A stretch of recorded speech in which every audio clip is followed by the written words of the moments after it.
Welcome into the Diamond Vols Podcast on GoVols247.com. I'm Ben McKee, and on this Monday morning, a rainy Monday morning, I know, surprising that it's still raining after a baseball weekend full of rain that, in a sense, doomed the Vols in addition to their play, but very fitting that the view outside my window is gloomy because it was a gloomy weekend for Tennessee baseball. And on this Monday morning, joining me to discuss a bad weekend of baseball for the Vols is the one and only Wes Rucker and the one and only Will Heflin. There is so much to discuss on this edition of the podcast. This, like, outside of postseason, and this podcast might be more jam-packed in terms of topics that need to be discussed or events that happened, maybe more than some postseason game podcasts that we have recorded. It was just a wild weekend, and not for the better of the Vols. So we're going to jump right into this thing. My legal pad that I have is full of notes and thoughts and things that happened and took place. So we're going to jump right into it. And I guess we'll start with the awkwardness of that series opener on Friday night that played into Saturday. Tennessee enters a rain delay. Well, first, earlier in the day, we all saw the forecast. Bad weather was coming. Let's move first pitch up an hour. So it moves up from 6:30 to 5:30. And then, 40 minutes out from first pitch, they go into their first rain delay. And then it looks like, okay, we're going to play this thing, which everybody at the stadium, everybody who's covering the team, a part of the game day events, players, personnel, coaches, well, I guess they were thinking differently than we were. I should say maybe fans, people working the game, covering the game, social media was like, how in the world is this game going to be played? Because it looks awful outside right now. The radar does not look like it's going to let up anytime soon. How in the world are they going to try and start this game at, what was it, Wes, 8:30? Yeah, give or take, somewhere around there, I think. Forgive me for not remembering all the different start times we had this weekend. 8 o'clock, according to the box score notes. 8:02 was when Liam Doyle threw his first pitch in an absolute downpour at Lindsey Nelson Stadium. So, Wes, to start this, I wanted to give some insight onto who makes that decision, because that was obviously a very popular topic on Friday night. And from my understanding, the home team makes the decision on when the game starts, if the game is going to be played.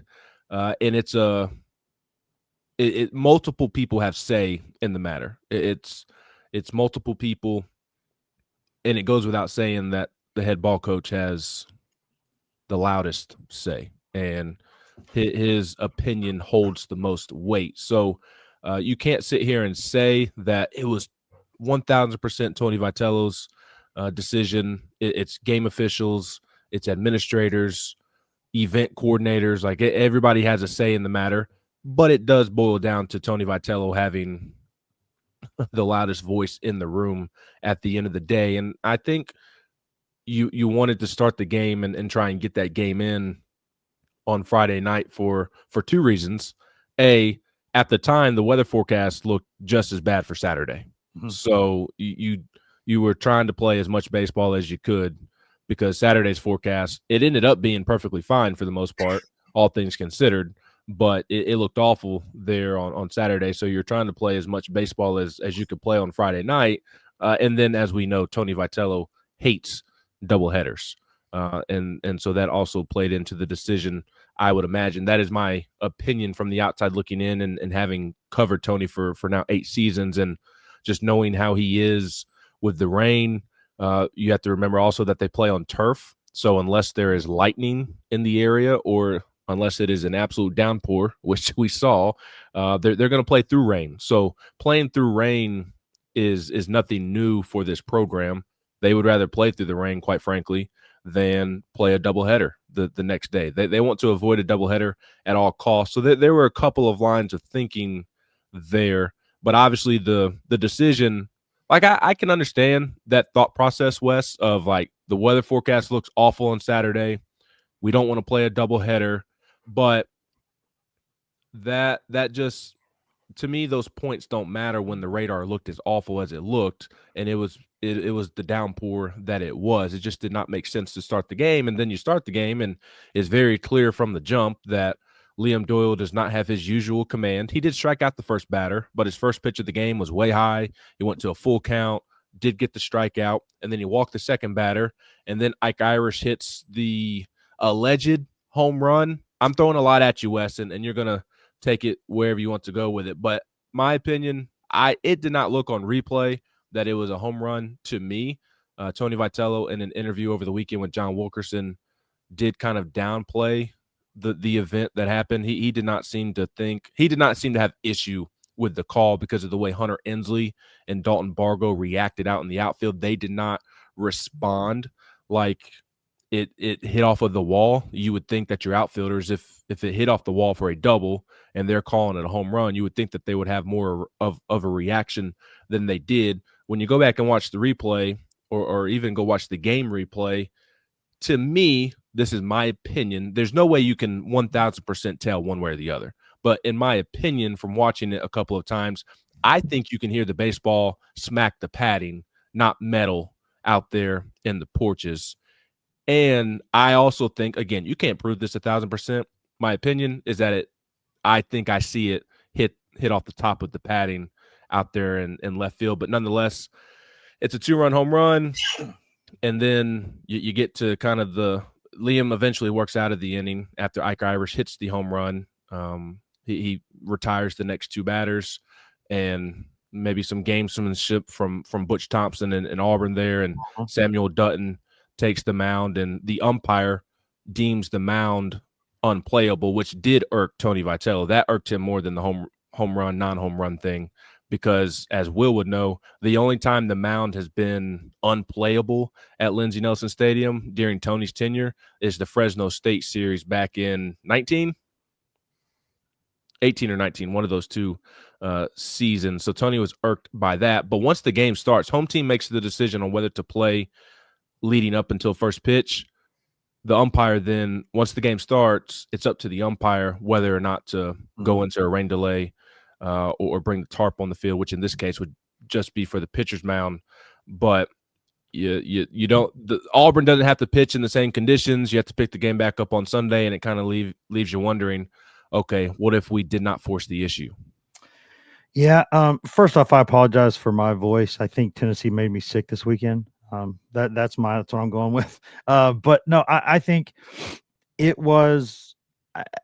I don't want to put the entire thing on Tony, but I do think a lot of it does go to Tony, and I just think it was an impulsive decision that was the wrong decision. I mean, I'm not going to sit here and barbecue a guy over it, but I just, I don't know who would look at that situation and a couple things. One, I don't know who would look at that situation and say this game should be started.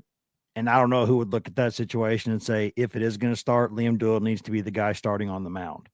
I just listen. We can second guess everything, right? And Tony says this all the time. We can second guess everything, and it's easier from where we're sitting, than where they're standing and playing. But that doesn't mean that we can't call things what they look like. And that just looked like at the time a bad decision. And then very quickly, once the game started, you saw this is a really bad decision. And then once you decide to start the game, it is completely out of your hands at that point. It is up to the umpires what goes. And then you knew Butch Thompson was the smartest guy in that stadium that night, because what Butch Thompson did was, as soon as that bat went flying over toward the dugout, he immediately started protesting. Why is this being played? How can we play in this stuff? We can't play in this stuff.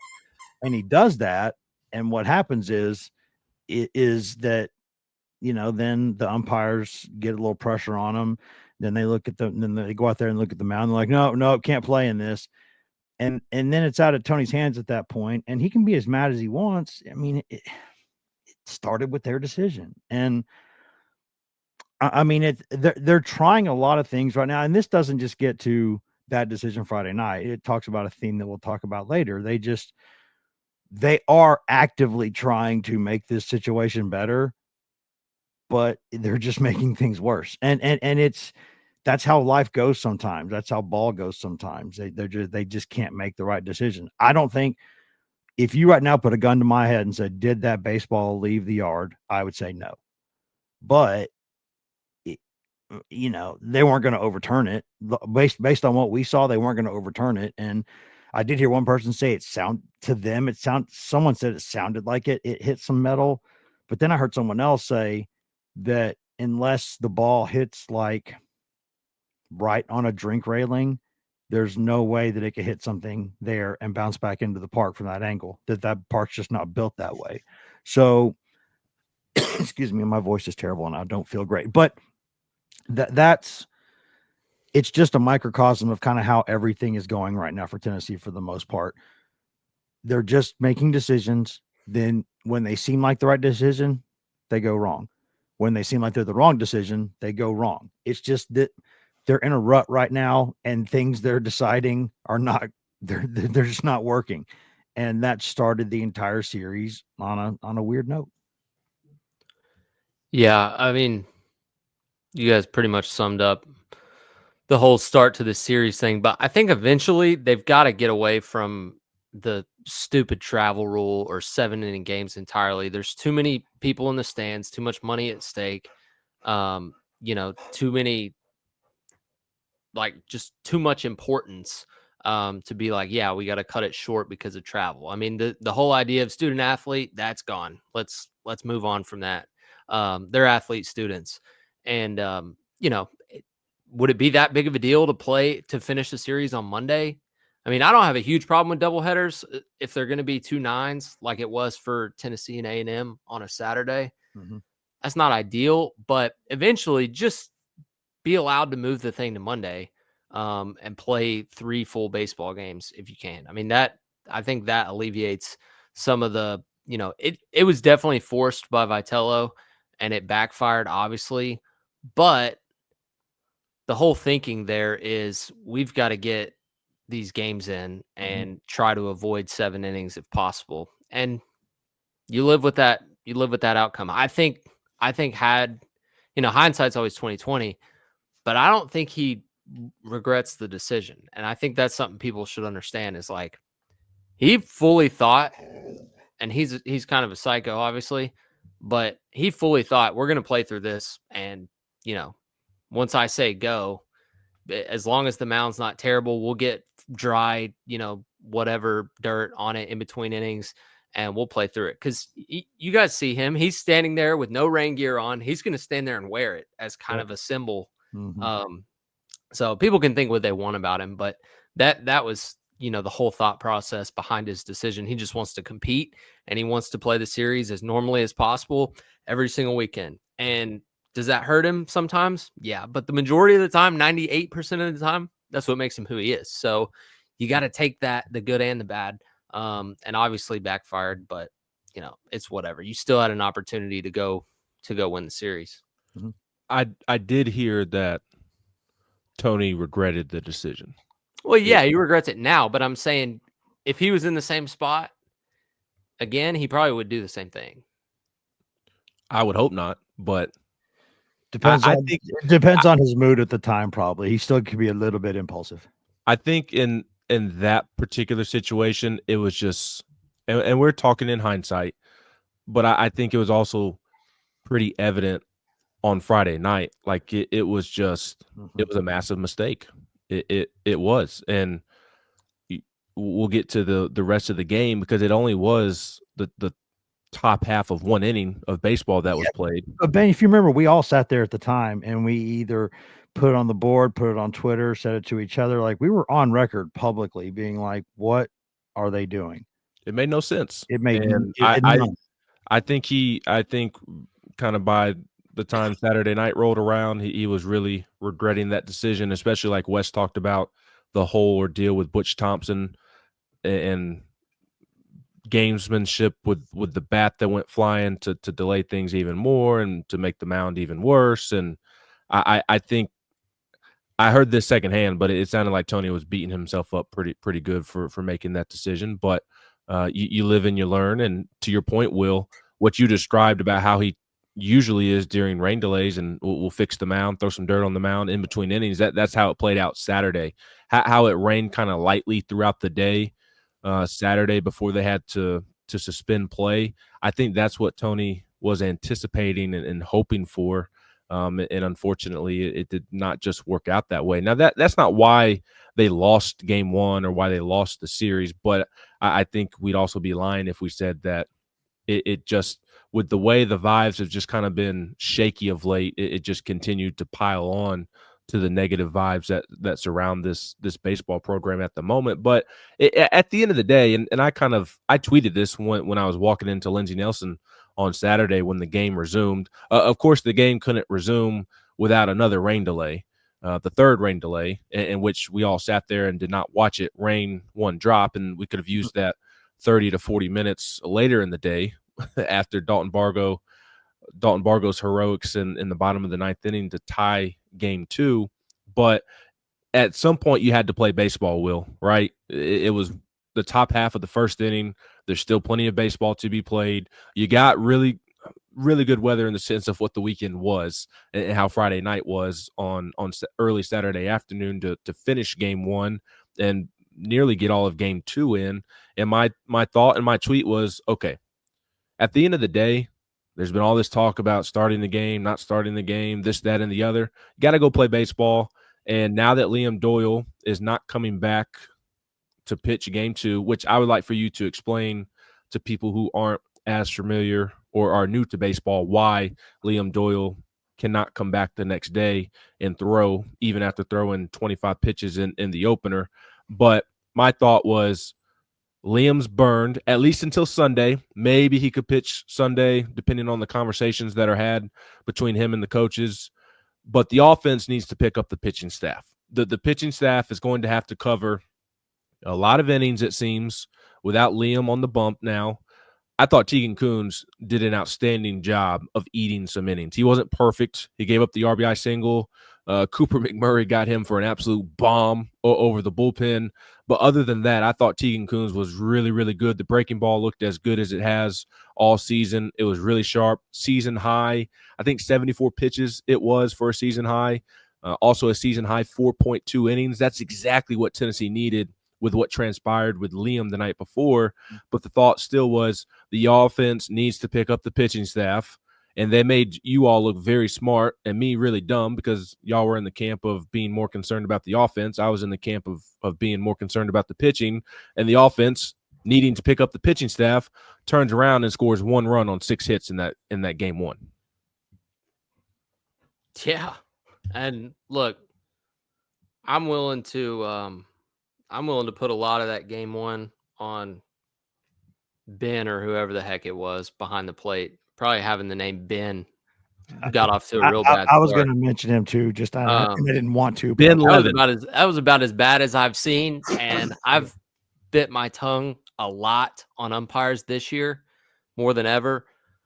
But this lineup, it has really scuffled as of late, especially in game threes. And I know we're talking about game one, but they're used to having Liam Doyle in game one. So 2, 3, 4 runs, got a pretty good chance.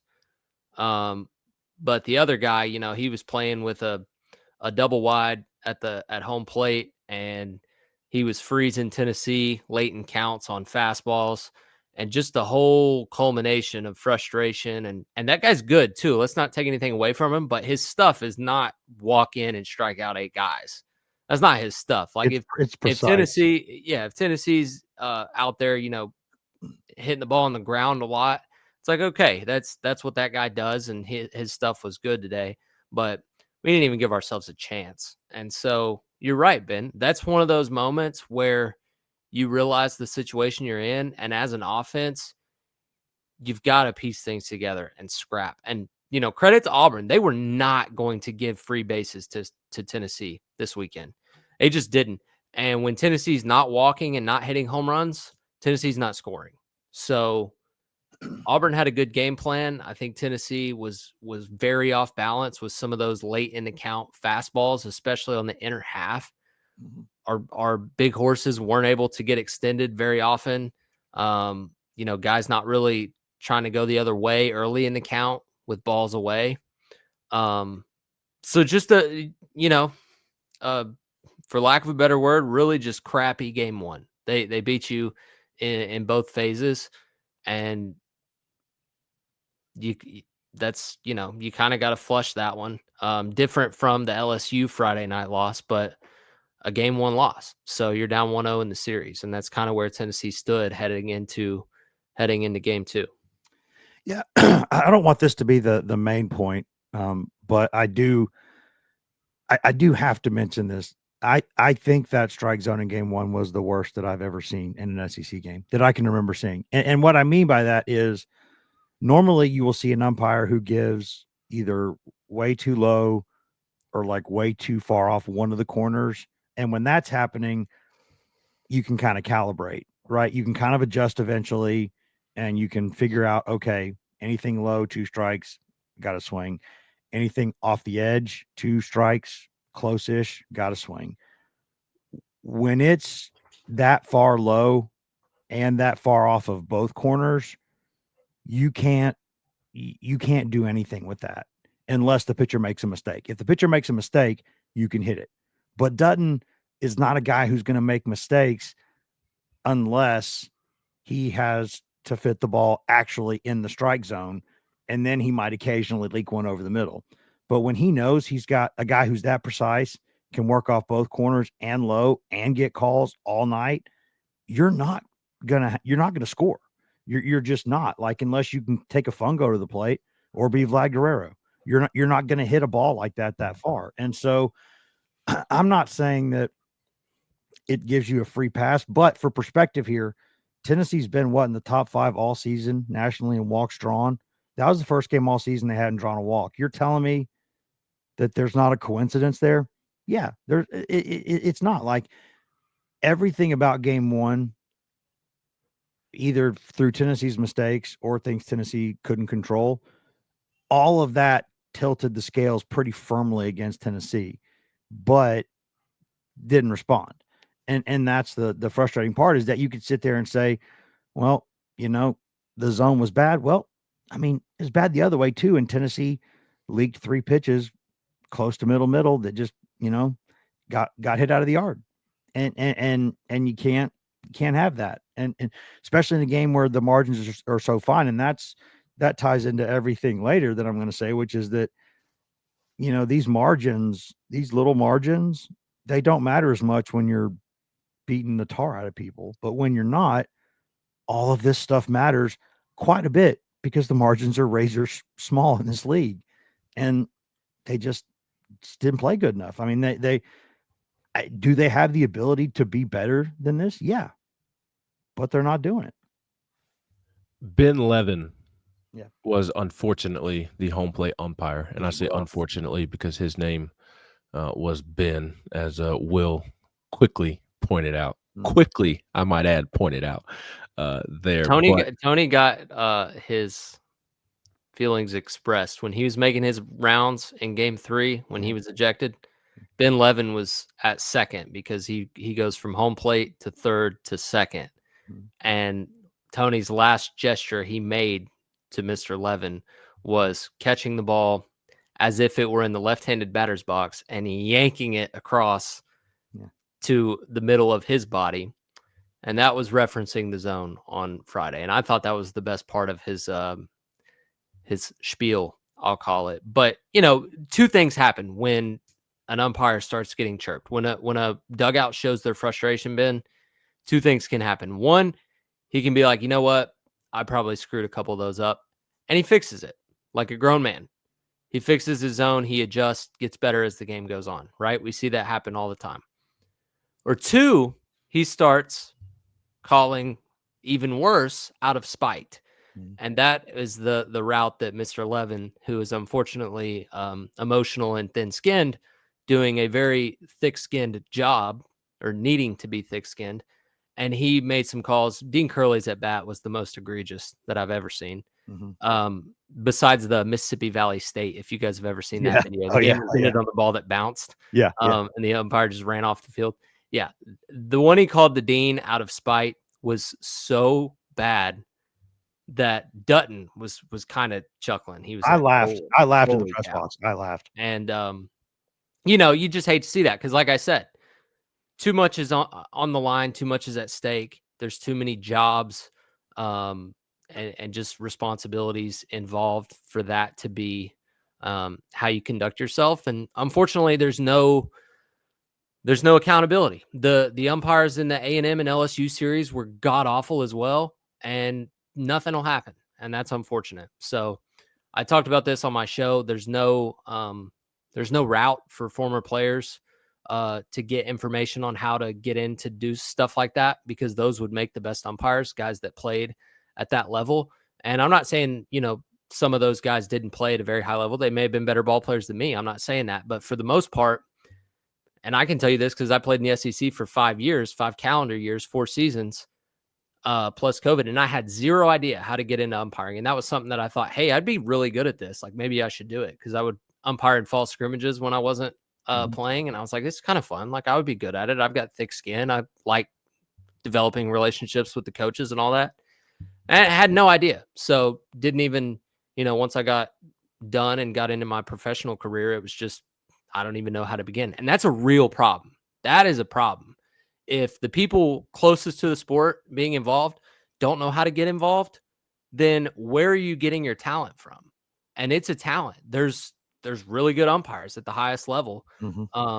But you see that trickle down effect, and it's a problem at the high school ranks. They don't have enough people, and the ones they do have aren't good enough. And so eventually it's going to get so bad that the league is going to start to do something about it. But until we get there, it's just going to be frustrating. So that's my, as professional of a rant as I can make it. But that's the root of the problem, is that there's no good avenue for good talent to go make that area of the sport competitive, because it's a merit-based sport all over the field, except for the guys who regulate the sport. And it's weird. Seems a little off to me, not to make it too deep, but it was really, really bad in that game one. And this is not saying that with orange colored glasses and because we're close to Tennessee and in different capacities. Like it was legitimately a big problem. And my issue with it was that there was the zone itself was awful.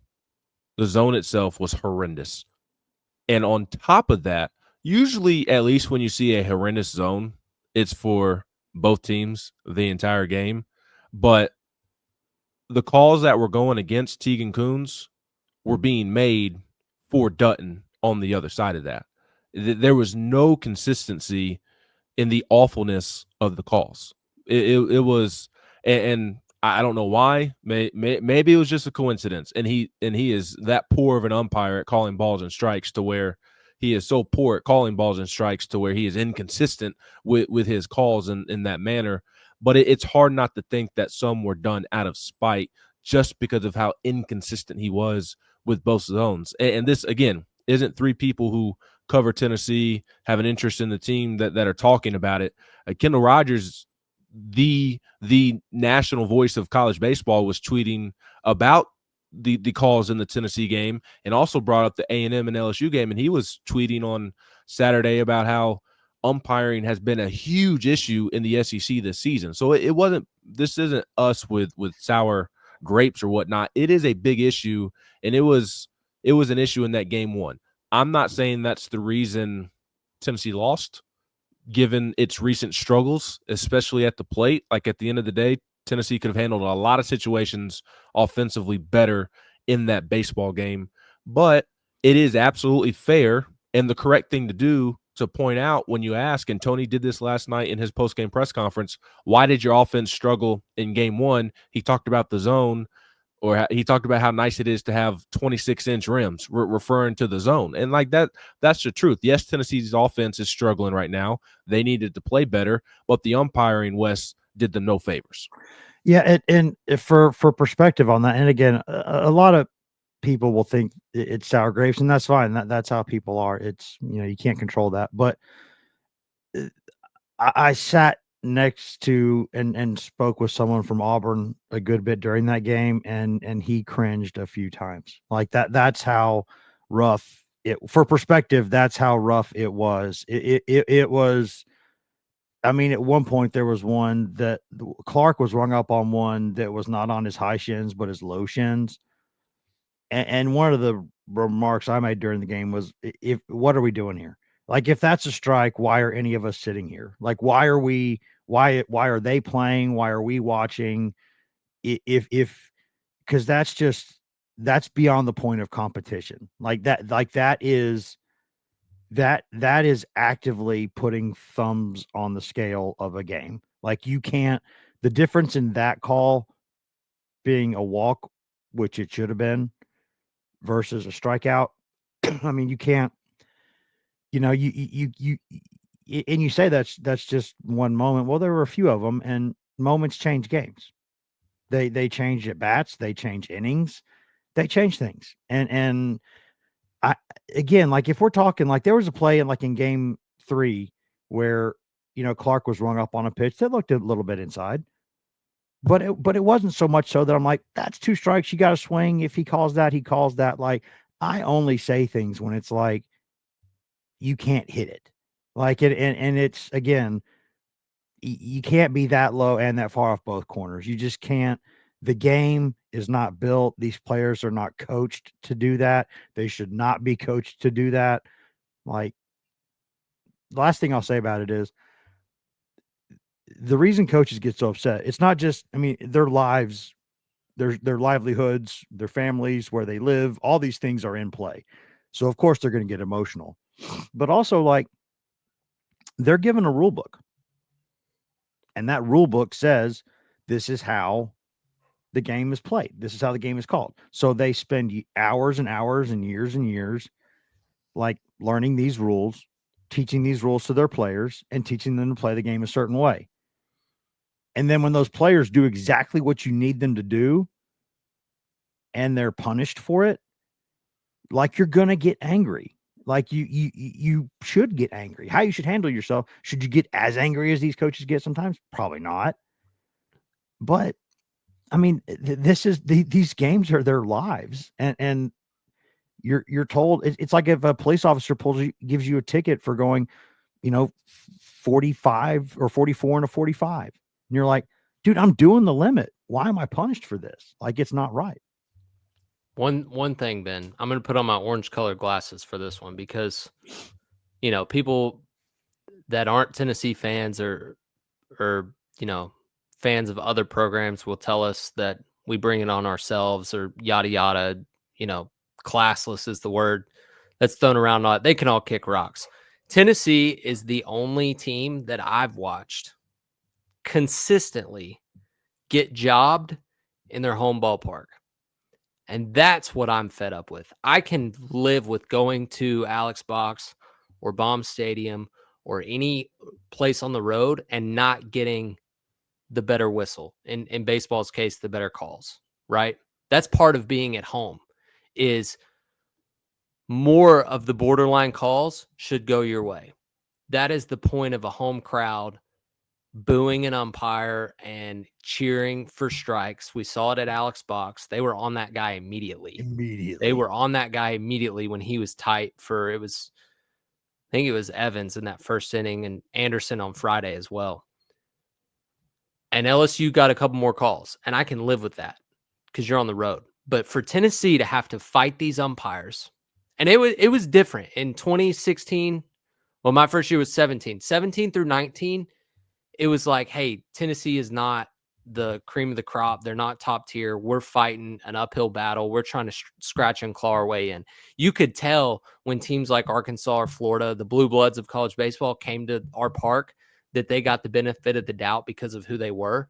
And we hated it, but we could live with it, right? As a human, that makes sense.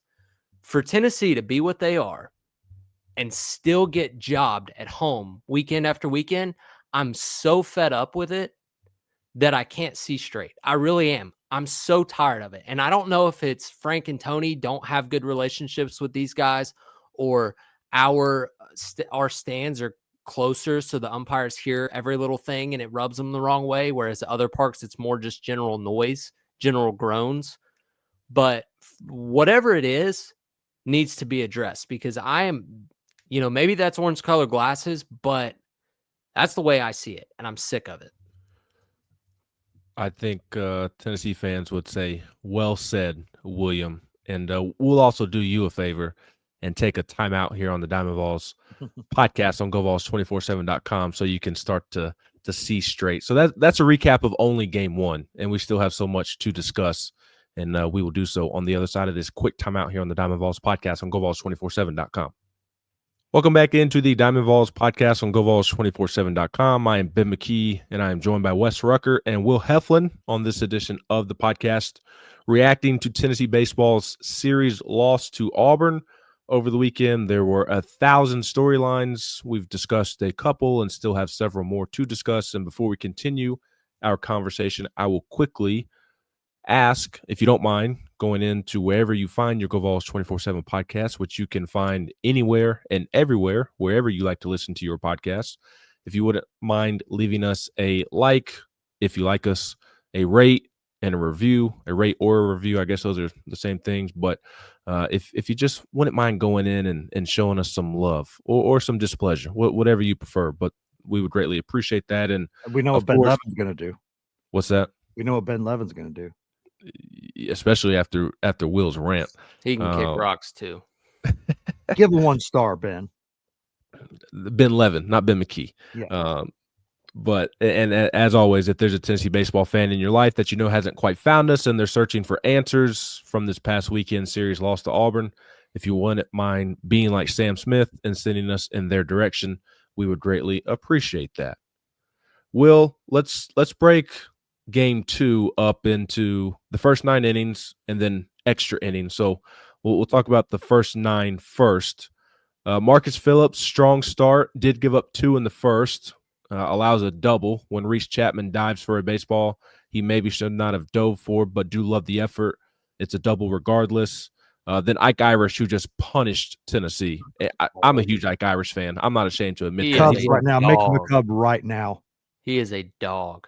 He's one of my favorite players in the league, and even was last year. Yes, has been. He's phenomenal. He's probably the most. He's probably the name that's not talked about enough for what he actually is in the league, because he doesn't play for a traditional blue blood. But he's been good for a while. To Will's point, he has an RBI single after the double past Chapman. Cooper McMurray, another very underrated SEC baseball player. He's the one that took Teagan deep in game 1. He has an RBI single in game 2. But outside of that first inning for Marcus, I thought he was really good. Maybe not his best stuff, but gritted through, not having his best stuff. Got out of the bases loaded jam, made a really nice play on a ground ball back to him to get the force out at home plate, and then I believe a strikeout to end the inning and get out of the jam. But I thought Marcus was really good. I thought Dylan Loy was also really good out of the bullpen, giving Tennessee some innings as well. The 9th inning, top of the 9th, kind of spoiled it for him, gave up the leadoff double, and then a bloop RBI single over the head of Andrew Fisher on a hit and run. I mean, it was just out of the reach of a jumping Fisher. So you got good pitching from Phillips and Loy over those first 9 innings. Offensively, you end up after extra innings with 17 hits, only 5 runs to show for it. Hunter Ensley came through with the big-time bases loaded double. Well, I guess technically it was a single because he was thrown out at second. And I don't know that one was as much a base running mistake as just a great play by the center fielder, because he caught that. He corralled Hunter's hit on a hop on the track, kind of spun and just let it rip without even really seeing second base, and it one hop to second base, and they were able to tag Hunter. So I didn't think that was necessarily a bad base running mistake. I thought that was just, hey, tip your hat to Auburn for making a phenomenal play there. But Hunter had the big hit early on in the game to tie it after the 2-run first inning. And then you had Dalton Bargo's heroics there in the bottom of the 9th when Tennessee was about to lose the series just as it started to rain. So go where you would like to go over those first 9 innings. There's a lot of positive for Tennessee in there. You did have the Dean Curley error in the 5th where he just completely missed first base on a throw when he rushed it. That led to a run in that inning in which allowed Auburn to take the lead. But aside from that, I thought a lot of you'd like to see Tennessee come through with some runners in scoring position more, but I did think there were a lot of positives in those first 9 innings. Yeah, there were. That was one of those games where if you're going to make mistakes, you fight to get through those. I mean, 17 hits. You probably score more than 5 runs if you don't give up 3 outs on the base paths. Inslee had one. Manny ran right in the face of the left fielder. That was a bad mistake. And then we sent Peebles. I don't have a huge problem with that one on 2 outs, but testing Irish, probably not the best thing there. Loy was phenomenal. Best outing he's had in a while. So that's point number 1. Him or Coons are your biggest bright spots on the mound from the weekend in its entirety. And then the swing from Bargo was huge, as you mentioned. But the frustrating part of that game is what I think it ended up being like over 20 guys left on base. Maybe that was the first 2 games combined, but you left so many on base, and just the 2 out hitting hasn't been there. And there were still even in that game where that was the most runs you scored was 5. You still struck out looking a lot, which is very worrisome.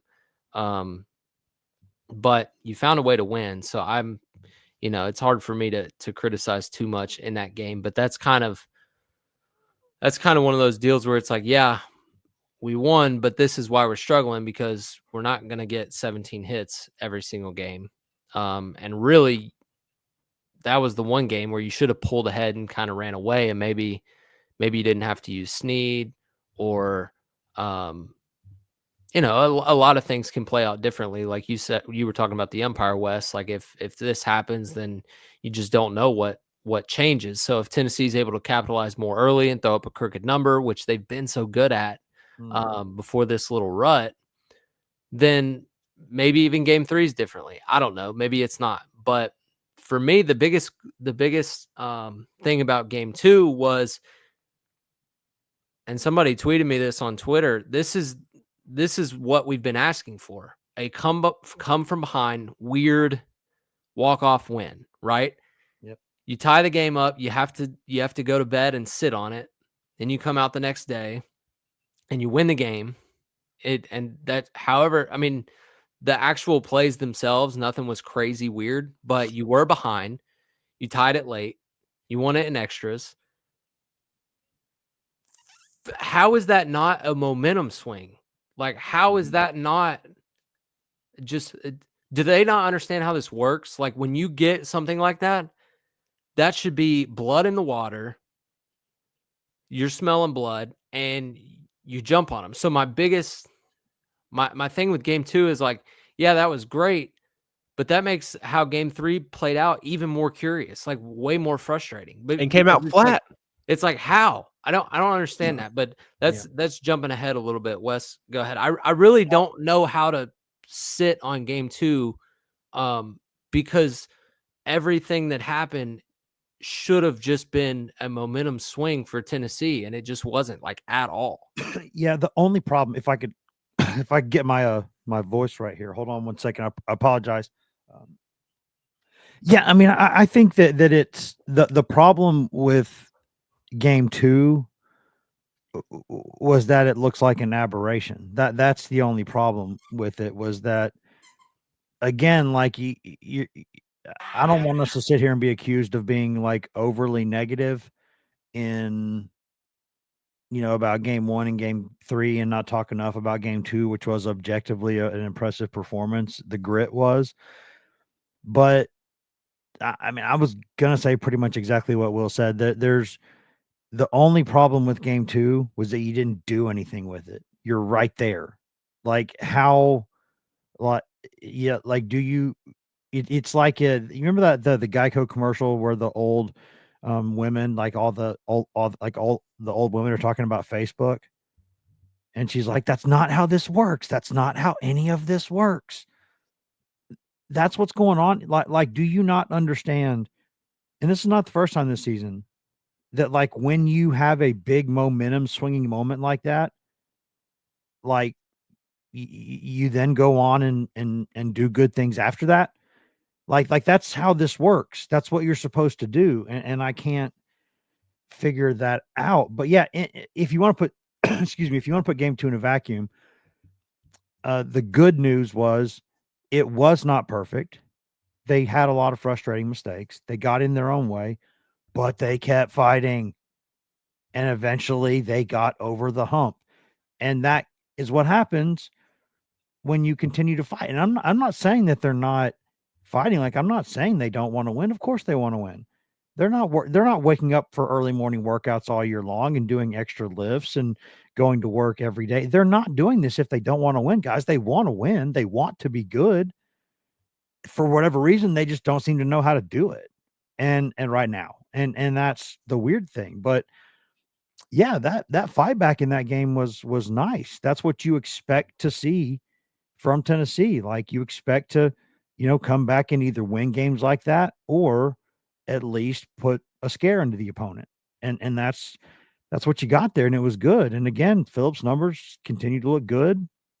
I mean, there's no real, things look all right there. There's lots of good stuff there. I just, it's hard not to think about 1 and 3 because those ended up being the difference in the series. But you get swept if it doesn't go that well in game 2. So at least you got something out of the weekend. But I mean, you just, like, of course we're talking about the bad stuff more because you're losing series. Well, and before we talk about the Liam situation more in depth, let's quickly make note of Chris Newstrom, the freshman, will coming through in a huge moment for Tennessee, which is obviously good to see, and I think just makes you even more excited about what Chris Newstrom's going to do for Tennessee baseball when it's his turn. Yeah, he's very, very athletic. You could play him anywhere. I think his future for Tennessee next year as an everyday player is probably on the infield, but if he sticks in left, I think it's third. You think it's third? That's Yeah. fine with me. But he's got a good swing. It's very athletic. He's balanced. And that was a big time moment because of the infield playing in. That changes your approach. People are going to say, "Oh, if Auburn plays back, then that's a double play." But again, everything doesn't happen in a vacuum. So if the infield's back, he's thinking, "Hey, I got to elevate something." Get it to the outfield. But with the infield in, you're playing that game that they do in practice called beat the infield. So you want to hit something hard up the middle. And that's exactly what he did. It wasn't exactly the hardest hit ball. But even if Snow, I believe, was at short, even if he dives and stops it, Tennessee still wins the game. So phenomenal swing in that moment. Just got up there. First good one he could do it with. He did it. And that's how you do it. Yeah. I mean, it's what's weird is that gets back to, the thing we talked about and for most of the season until the past month anyway, was the quality of Tennessee's at bats. But if they're going to keep looking at strike 3 as much as they are, then they're going to have to change their approach and go after the first good one they see. Like that. Because if you are running the risk, if you are getting so patient that you are actively harming your plan by looking at this many strike 3s because you're just not going to extend your zone, and whether it's on you or the umpire, whatever it is, like, that's too many strike 3s. I mean, maybe the only thing that you can do to combat that, if you're not going to change your approach, change your eye, is to change your approach. And you know what? First good one I see, I'm loading up and going after it. I mean, maybe that's, I'm not a big fan of, like, completely changing philosophies late in a season, but I mean, if you're going to take this many strike 3s, you're going to have to swing more before that. Yep. You are. Were you all as surprised as I was that Auburn was playing in? I would have had the corners in, but I would have had double play depth in the middle. I would have had the middle I probably, depending on who at the plate, with Newstrom, I probably would have. With Newstrom, he runs well enough that I maybe would have had the middle infield in, just because you're maybe not going to turn two anyway unless it's just a rope. So I don't know. I mean, I probably would have had him in a little bit, but I don't know. It's personal preference. I think given you got a good runner in the box, the field is wet. I don't want to get beat on a chopper to where we can't spin the thing, and you don't have, Lindor and who plays second. Like, you don't have a big league middle infield, and so Swanson and Horner. Yeah, like if I'm an Auburn fan, I'm okay with that. I can live with playing the infield in there, because for me, anything in the 6-hole, game's over. Like, anything not hit hard enough to turn two, game's over. One, the transfer and the third first have to be perfect to roll two there. I think you play infield in there, and it just didn't work out. If you have to change anything, then you move the shortstop over from where he was kind of in the 6-hole, and you have him play more up the middle. Like, that's would have been, hindsight, that would have been the thing to do. But yeah, I don't have a problem with it. On the Liam Doyle front, he was phenomenal coming back from Friday night. And to circle back, Will, on the whole not pitching on Saturday thing, 20, 23, 25 pitches, whatever it was. Yeah, that's not a lot, but throwing in those conditions, some big time pitches in there, full count, like that's not as simple as throwing just, it was 23 pitches. It's not just that simple. Also, you've warmed up. It's just the arm is, this isn't softball to where it's easy to get loose again and get warmed back up. And here's the other thing. He's going to be a top 15 pick in 3 months. So the fact that he was even willing to come back on Sunday, I think is commendable given what he has on the line from a personal, individual standpoint. We have seen recent first-round picks that played at Tennessee demand through their agent that if I throw on Friday, I'm not going to pitch again the rest of the weekend. If I'm throwing 2 times in a week, it has to be under these circumstances. And by all accounts, Liam obviously did not hold Tennessee hostage in that regard. He put the team first by coming back on Sunday and throwing. And I thought he was terrific. He did walk Ike Irish to begin the 10th inning, but he settled in. Not the worst outcome. That's fine. We should have walked him more. Yeah, facts. And then got a ground ball and back-to-back strikeouts. But Ike Irish did get the second and was the go-ahead run at the time, and he picked up back-to-back strikeouts. And then in the top of the 11th, he did give up a 2-out double. And you want to know my annoyance from this weekend? In addition to the umpires, Will went on his rant about the umpires, rightfully so.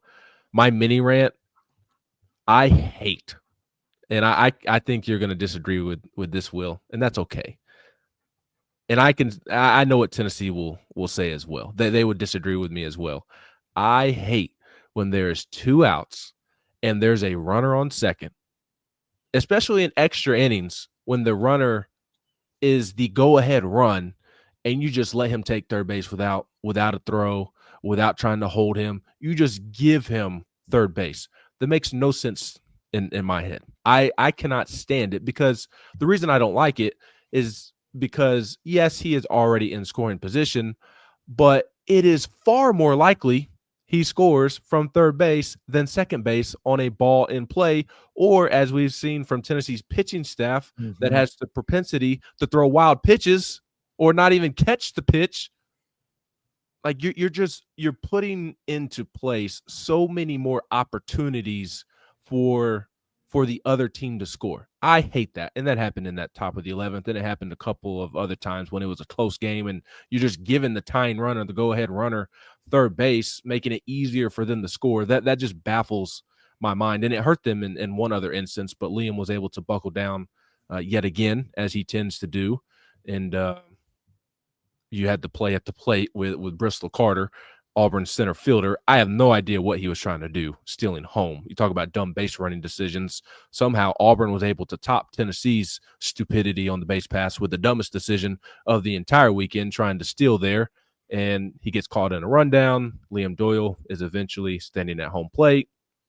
They tag him out. Liam gives him a nice little shove, or not shove, but a forceful tag, as we've seen in the past and even talked about recently within the last month. Nothing wrong with that. And then the two exchanged words, and come to find out, I posted on the board early in game 3, and Tony Vitello mentioned after the game in his post-game comments that Liam Doyle was thrown out for exchanging words. Bristol Carter was not thrown out. Now, what Liam said was far worse than what Bristol Carter said, from my understanding. But I still don't understand how Bristol Carter was also not thrown out. If you're throwing out Liam, even if he said something far worse, which he did, I don't understand how Bristol Carter was also not thrown out because of his involvement in the situation.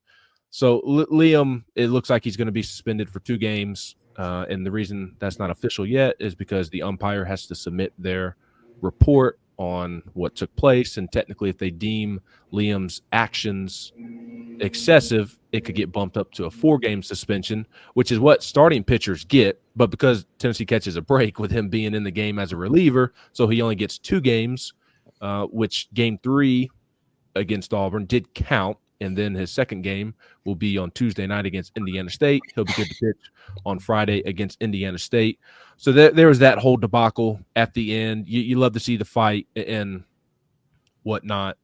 Maybe do a better job of restraining yourself next time, because, I mean, if he wasn't in there as a reliever, he would not have been able to start the Vanderbilt series on the mound for Tennessee. And I doubt he was thinking that in his head, oh, I'm a reliever, I can afford to get suspended or ejected. And a suspension comes, players and assistant coaches are automatically suspended when they are ejected from a game. Head coaches are not. So Tony Vitello, he was ejected in game 3. He will not be suspended for Tuesday's game because head coaches do not get an automatic ejection. But position, just players in general. I don't know why I'm trying to specify players. I'm dumb. That's why. Players and assistant coaches, they automatically get a suspension when they are ejected. So a tough situation there for Liam. He needs to control his emotions better in that moment with some of the words that were said. But you do love the fire and not backing down, especially when this team, we kind of talked about it or hinted at it, that they've been lacking that consistent edge. Yeah, I mean, I think were you going first, Will?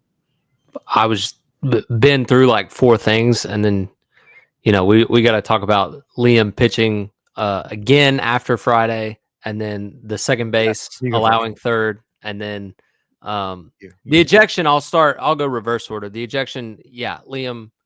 Look, we know he likes to chirp. He's from the North, yada yada.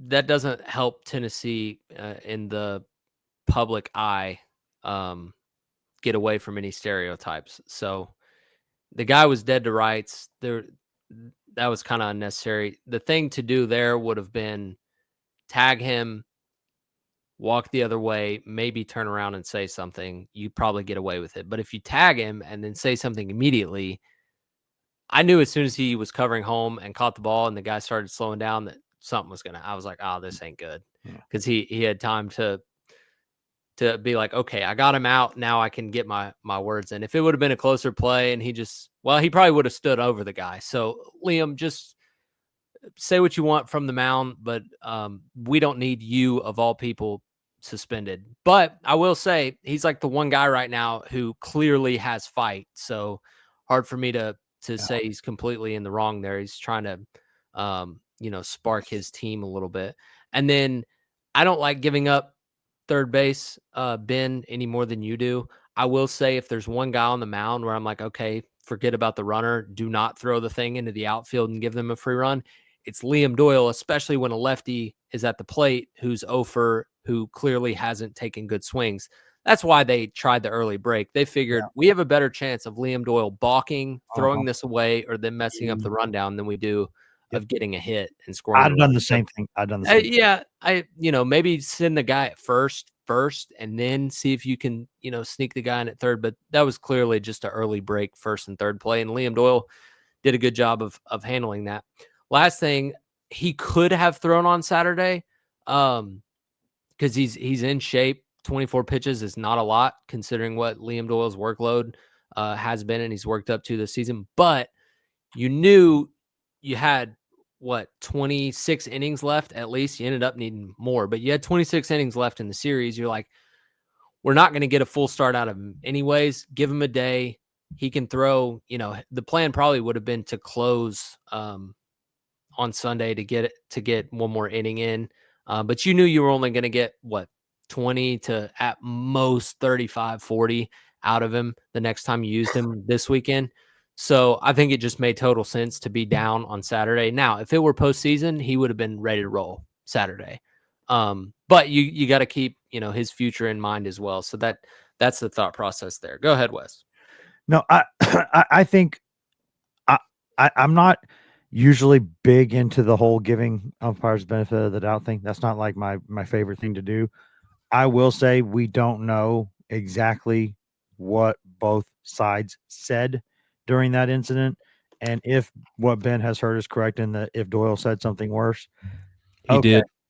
Okay, then that maybe changes a little bit, but I still think in that situation, you just 99% of the time you eject both or you eject none, and that's just kind of how you kind of keep the peace as an umpire, and that's how.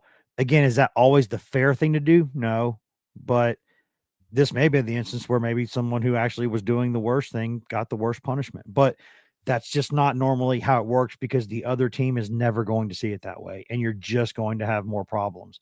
So you either bite your tongue and let it go, or you throw out one from each side and you move on. That's how you operate efficiently as a sheriff. That's what you do.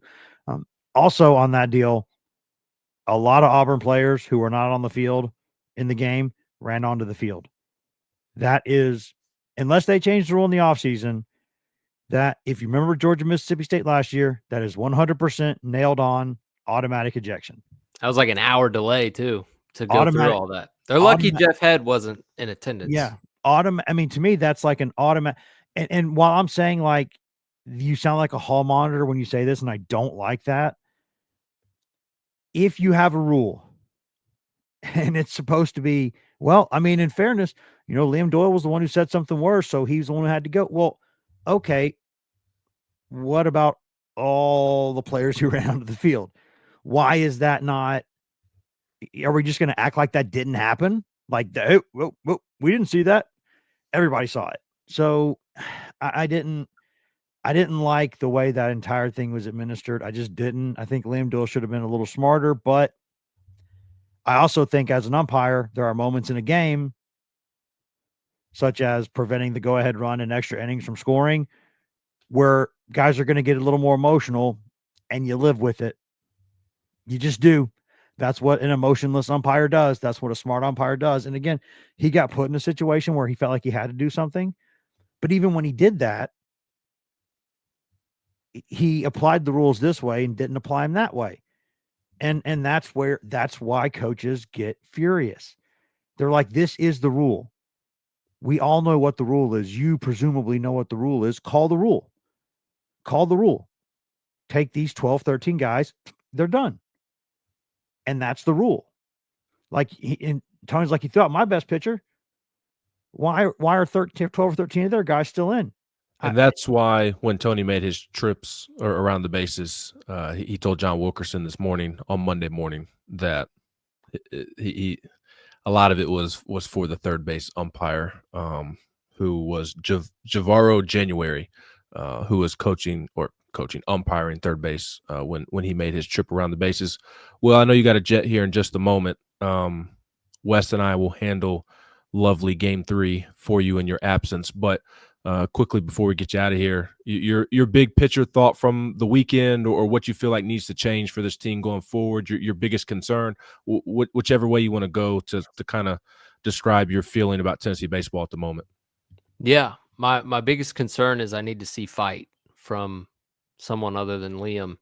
And maybe Vanderbilt this weekend is the perfect opponent for that, or maybe it's the worst opponent to expose the issues that this team is facing right now. But, I guess if you want to spin it to a positive, there's not one piece of blame we can place. You can easily place the blame on the offense. The last 3 Sundays, the last 3 game threes, you've combined for 5 runs in 9, 9, and 7, so 25 innings of at bats. You've gotten 5 runs in game 3, which is supposed to be the highest scoring. You've got to find a way to have some punch in game 3. You're going to get punched in game 3s. Those are supposed to be knockdown dragouts. What it looked like at Ole Miss is how it should look more often, because you're not just going to go beat a team 2-1 on Sunday. It's just not going to happen.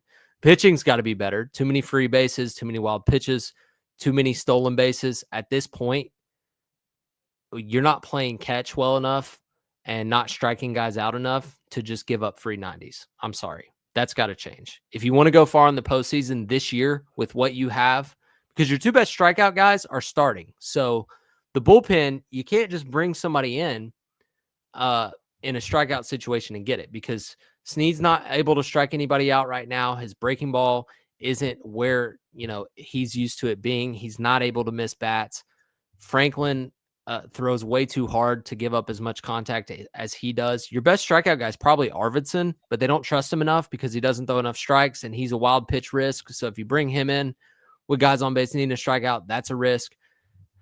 There's a lot of and we've talked about the base running mistakes and the infield. So literally every phase of the game, you've got problems right now, which is kind of leads me to believe there's something not technical baseball related that needs to flip. And I thought that maybe that come from behind walk-off win in game 2 was it.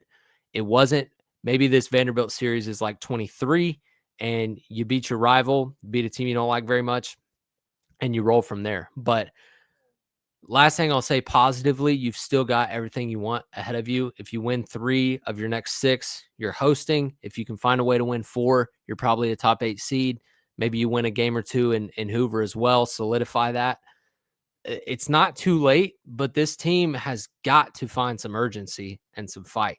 And I'm completely cool with the more mellow tone of this team, but that's not working right now. We need somebody other than Vitello or the crazy guy from up north to show some fight. And that's what we've come to expect from this program. And that's why it's so surprising for us. And it's hard to formulate our thoughts, because the issues they're having right now are just not issues that we've ever seen or seen in the last 5 years. It's like, I'm okay with losing games. I really am. It's a tough league, tough sport, but for them to show no, ability to kind of battle and get into a fight on Sundays is really concerning for me right now. And I just think somebody needs to step up and say, we've got to get this thing stopped. And Tony, I think the ejection was a combination of, the umpiring was bad, but also he was trying to send a message to his team, and I hope they received it. At that point in the game, there was no momentum. He probably wasn't, they weren't going to turn around and win the thing. But we need to see something out of this team to where that never in the past has Tennessee given up a 3 spot to go down 3-0 or been down 2-0 in the middle of the game, and we felt like, oh, they've lost. And I felt that not only at LSU when they went down 3, but I felt that against Auburn when Auburn threw the first punch in game 3. I felt like it was over. And that is very concerning to me. So I love these boys, and this team can be extremely fun.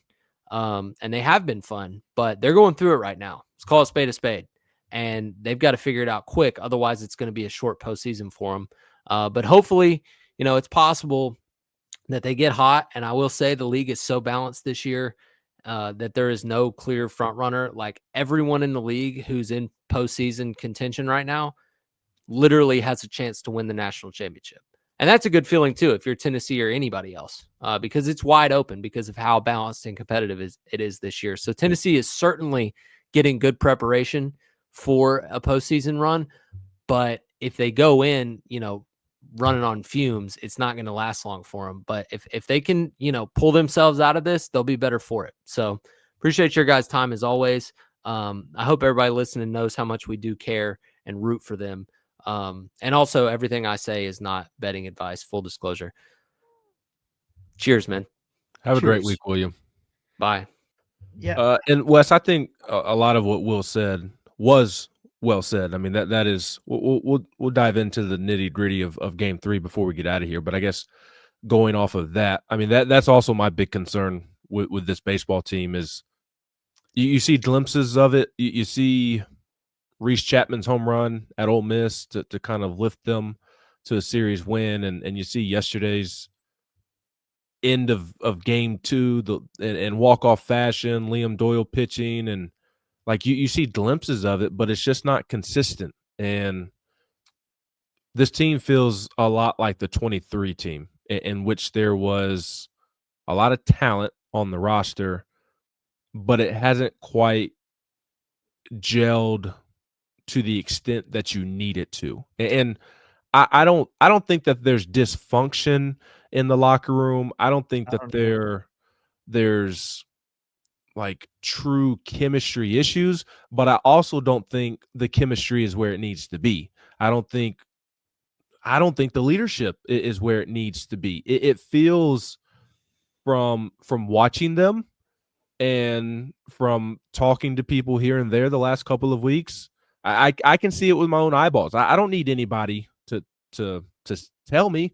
Like watch the dugout at any point during the game when they are getting into it, like in terms of enthusiasm or celebrating. It's like somebody's putting a gun to their head to show enthusiasm. And I don't want to make a mountain out of a molehill, because especially it's awkward to talk about because Liam turned around and showed a lot of emotion and a lot of fight and gave his team a chance with what he did on Sunday.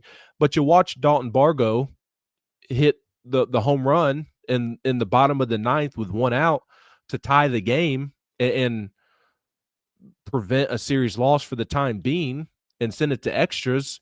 And he's rounding the bases, and you see Liam Doyle sitting on the bucket at the end of the dugout, not even showing no emotions. And then Dalton Bargo gets back to the dugout. The person on deck greets him. The person who is stepping on deck greets him. And like Jay Abernathy and one other guy are the only two people greeting him out of the dugout. What happened to the recent teams that spilled out of the dugout when something like a Dalton Bargo bottom of the ninth home run to tie it and send it to extras when you were about to lose a series? What happened to that dugout? So it's just I don't at all think that, again, I will emphasize, I don't think the chemistry is in a bad place. I don't think leadership is in a bad place. I don't think effort is in a bad place. I don't think anything is bad.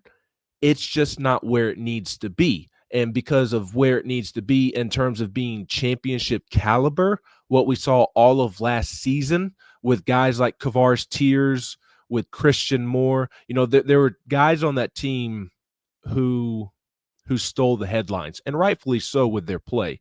But there were guys trickled down throughout the lineup who were not afraid to step up and speak their mind and grab the bull by the horns, like a Kavares Tears and others, and kind of help right the ship.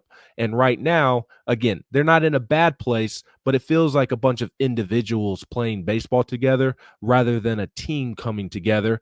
And to emphasize, it's not in a bad place, but it's highlighted when you lose all of these close games. And in some instances, like in Game 3, I mean, you're losing 8-1, you're losing 6-1. I mean, the effort is not what it needs to be in order to beat teams like a top 15 Auburn team, like arguably the best team in the country in LSU in their building, like a scrappy Kentucky team, like a Texas A&M team that was kind of down bad at the time, but has kind of righted their ship and has proven to be a threat as the postseason draws near. When the chemistry is not what it needs to be, and all those other things I discussed, I think that's highlighted like you and Will both talked about, the simple mistakes that they are making and how that shows up in these meaningful baseball games. I think that's a byproduct of the chemistry not being where it needs to be. And kind of going off of what Will said, that is my biggest concern with this baseball team right now. Yeah, I have, I don't know. I got a few thoughts on it. Excuse me, my voice again. It sucks. I do think sometimes that stuff is a bit more performative than significant. Because I think I've always been a proponent of guys being whatever they need to be their best. And if that is be a jackass, then be a jackass. If that is be calm and cool, that's be calm and cool. If that's to be, the stuff Kentucky does, then do the stuff Kentucky does. Like, do whatever it takes for you to be your best. And I think that's, so I don't want to sit there and assume that Tennessee's like, I've almost rarely ever seen a team where I thought questioning the effort was fair. I don't think this team is anywhere near that, because these guys put in way too much time into this to care, to not care. Like, they care more than you do. I guarantee it. Like, they just do. But sometimes that can manifest itself in different ways. Like, you get frozen when things don't go well. And I think, I think they're in a little bit of, been in a little bit of shock lately. I do. And I think if you go back, I think something that Vitale said after the game yesterday made a lot of sense. Like, these guys have had to learn they're not invincible, and now they have to respond to that. And we can argue about when they should have learned it. I say Kentucky weekend, they should have learned it. But, think about it. I mean, since that Kentucky series, what happened? Well, Ole Miss kind of, they did what they did and won that series. But, like, that LSU series just was so very close. Other than the Friday night thing, they win that thing. And so, like, they've never, like, really had to, it's like a death by paper cuts thing. It's like little things over time that eventually create something big. And you can take all 4 or 5, all 4 of those series losses and put them in their own silo and say, yeah, I mean, that's kind of a weird deal, but the problem is they all happen. And so then you got to say, okay, well, then how do you tie them all together? You tie them all together by clearly they're not executing. Well, why are they not executing? That's where it gets weird, because Tony has said all year long that this isn't the most talented team in the country.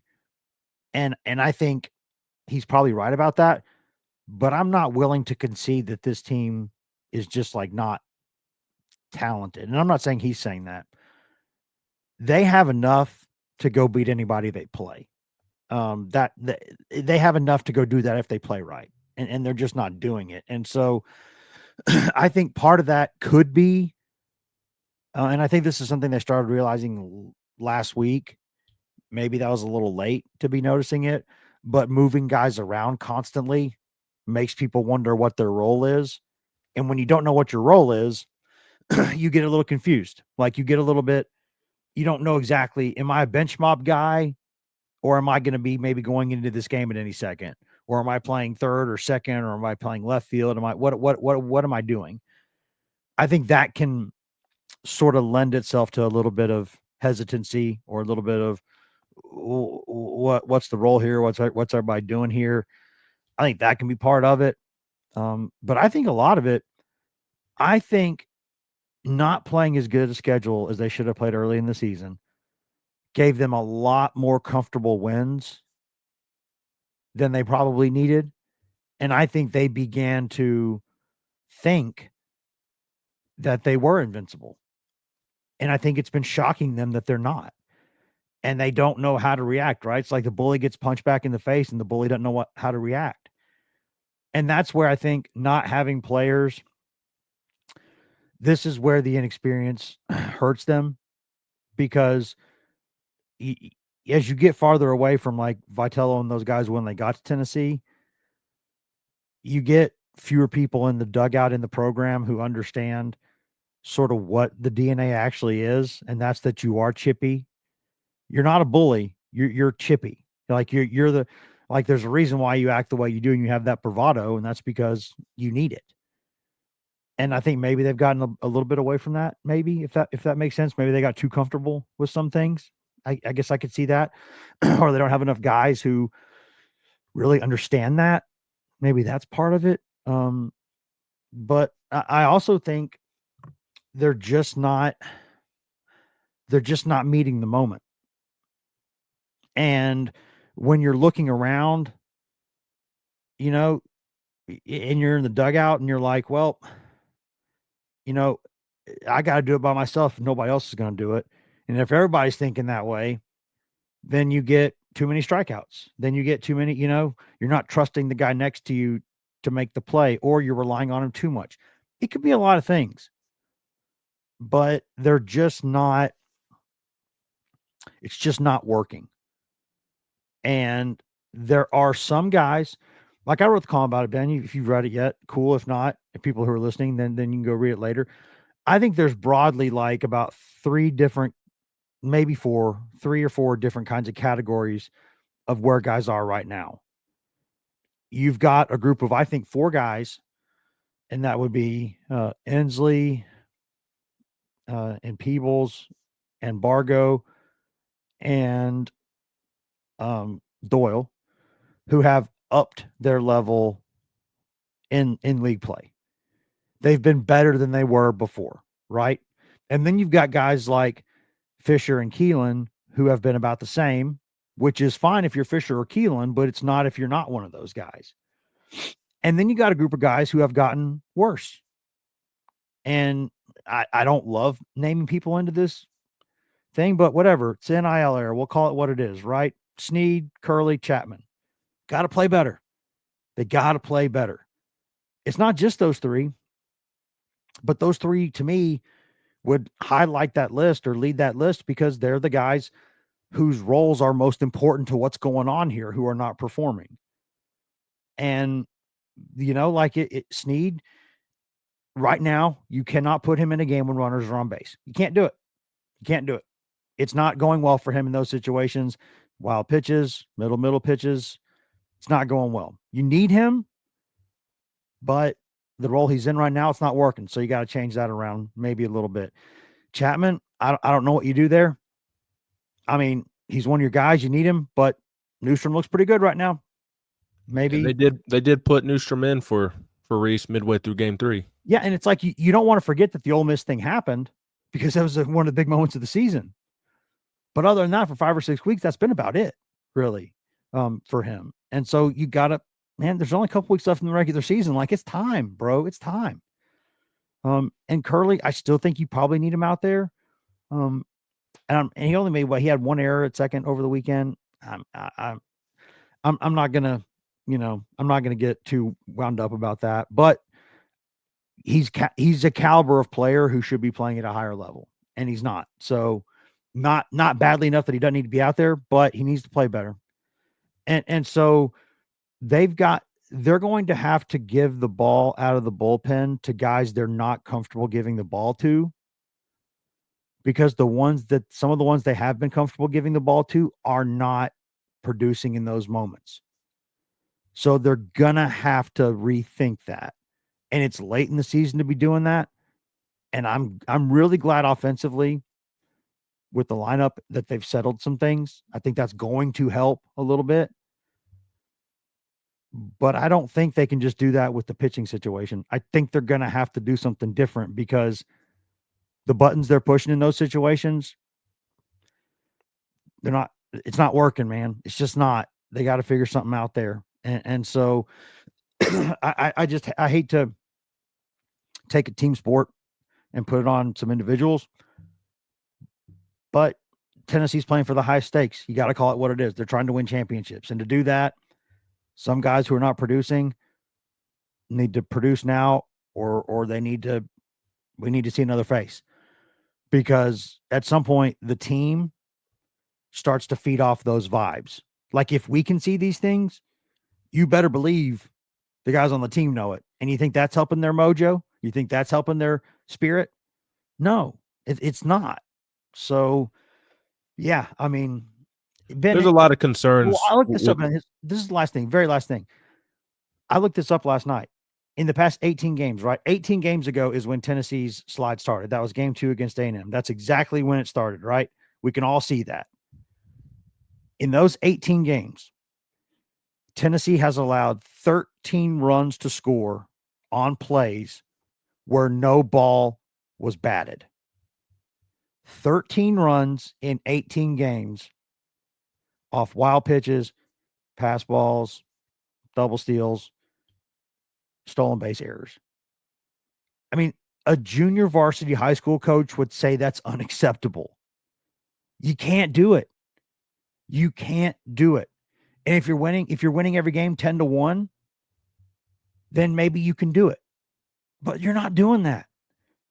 So if you're not going to stop the free bases between first to third, you have to stop giving so many from home to first, and you can't allow any from third to the plate. And it sucks because if that means that there's certain pitchers you can't put on the mound there, that's what it means. It means they can't go on the mound there and you have to go with somebody else. Or if it means that you can't call breaking balls low, then that means you can't call breaking balls low. And that sucks, but you can't do it.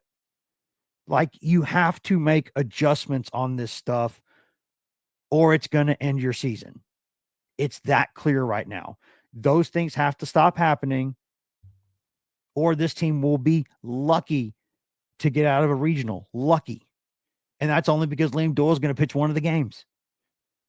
Like, they just, Ben, you don't want to throw everything out and trash everything because that's not productive. That's not constructive. That's just mean. We don't want to be mean. But I think we need to be honest and say, this is not the standard. This is not good enough. And they got to play better, or the people who are paying all this money to go to games, should they be happy right now? No, they shouldn't be. Now, should they be as mean as people that are paying all the people that are paying all that money to go to the games haven't really shown up in the best way possible this season. But what I'm saying is, when you play in a park where normally the best thing about it is how close everybody is to you and how hard they are on the opponent, what do you think is going to happen when you start performing poorly? What do you think is going to happen? They're going to turn on you a little bit. You got to stop with the rabbit ears, man. You got to stop. People are going to say what they're going to say. It's your job to go out there and play well enough where that doesn't happen. You got to prevent it. There's a lot of concerns with this baseball team right now. I don't think that I think that they could come together as a team more than they are right now, and I think that would solve a lot of things, because I think with a breath of fresh air in the dugout, in the locker room, just mentally, I think that would free themselves up to play a little bit cleaner and be more productive. There's concerns with the pitching staff. There's concerns with the lineup, the base running. I mean, it reared its ugly head again this past weekend. Just far too many just dumb decisions is what it was, and what it boils down to. There's just not a lot that you can trust with this particular baseball team at the moment, and there's far too much talent on the roster to not have solutions. And it does feel like they've figured out the defensive stuff a little bit here the last couple of games, and offensively, like, I know you don't want to make a change at this point, but I think you've got to make a change to ignite something, whether that be put Hunter Ensley in the leadoff spot, whether that be move Dean Curley down. I don't know what it is. Put Levi Clark in the 2-hole. Who looked really good this past weekend, by the way. Yeah, he did. I don't know what it is. I don't know if it's start Chris Newstrom over Reese Chapman, which would be a really crappy storyline, because I don't want to see Reese Chapman out of the lineup. Nobody does. But, like, I think you got to switch something up. Like, I think they could use a nice mental reset, which is why I think that would go a long ways. I don't know how that happens unless they come together as a team more than they are currently constructed. And again, I'll emphasize, not that they're in a bad place, but in terms of being able to navigate what is to come in the postseason, I don't think that they're equipped to do that. They're not doing it in the regular season. Are they all of a sudden going to do it in the postseason? The 23 team did, so you can't rule it out, but that's a concern. But I also think, although, yeah, it'd be nice to have them have a nice mental reset, I think maybe you need to think about some lineup changes. And I'm not necessarily talking about replacements outside of Reese Chapman, but moving guys around in the lineup to give them a different look and I think, switching up the lineup can help reset guys mentally, because you go into the game with a different mindset of, okay, now I'm hitting leadoff, I need to change my approach. Oh, now I'm hitting second, now I'm hitting whatever. That resets a guy mentally as well. I feel like, because it's a different situation they're being thrown into. So I mean, you look at all four phases of the game of baseball: pitching, hitting, fielding, base running. What do you feel good about this team right now, outside of a couple of individuals? There's not a lot, and this team is, again, far too talented to not have solutions on the roster. We need to talk about Game 3 just a little bit before we get out of here. A.J. Russell makes his second SEC start. Looked really good in the first 2 innings, looked like A.J. Russell. And then, just sticking with the theme of bad luck, he has a blister pop up in the 3rd inning. It's bleeding and giving him issues. He allows 3 straight singles to lead off the inning. And the first 2 were just more bad luck than anything, I felt like. Yeah, they were. The first one was hit decently hard, but it was kind of slapped against the shift. Maybe if a third baseman is over there, then they're able to make the play, I would think. Yeah, but then again, easily. Well, it is this Tennessee defense, so I don't know that you can say easily, but I know what you mean. Yeah. The second one was certainly a bloop hit. That one was really tough luck. And then the third one was a legitimate base hit. And then they make the move to Nate Snead, and unfortunately, Snead is going through it right now. Does not have swing and miss stuff at the moment. And to your point, bringing him in with runners on base is a risky decision at this point in time. But it wasn't just Snead. I mean, it's the theme of Sunday pitching with this team, and I know that's kind of a thing in college baseball is that Game 3s and Sundays are more high scoring than the first 2 games. But there was just nothing on the mound. Brendan Arvidsson could not stop the bleeding. Krenzel, who I thought he was put in a tough spot, hadn't pitched in several weeks. Yeah. He had to get warm after Liam Doyle got ejected, but never came into the game because Tennessee walked it off. So he had already gotten warm earlier in the day, got warm again, hasn't pitched in 3 weeks. He's thrown in there, doesn't have his usual command because of the rust from when he was ill. Tanner Franklin continues to – he'll look good for several batters. He'll look great for several batters, and then he'll give up a big hit that kind of played out the same way, and then Breedlove finished you off on the mound there. So A.J. Russell's line looks far worse than he actually pitched, and he had the blister pop up, which is really, really bad luck. I'm not sure what that will mean for what is next for him. But you got to figure out some of that Sunday pitching. The offense was just dead. 7-inning game, because it's a travel day for Auburn. You had 4 hits and 7 innings. One of them was a Cannon Peebles solo home run, which I thought Cannon looked good over the weekend. Somebody said this to me: why not lead off Cannon Peebles with the way he's seeing the ball right now and getting on base and drawing walks? I think that's a change I would consider to try and spark the lineup.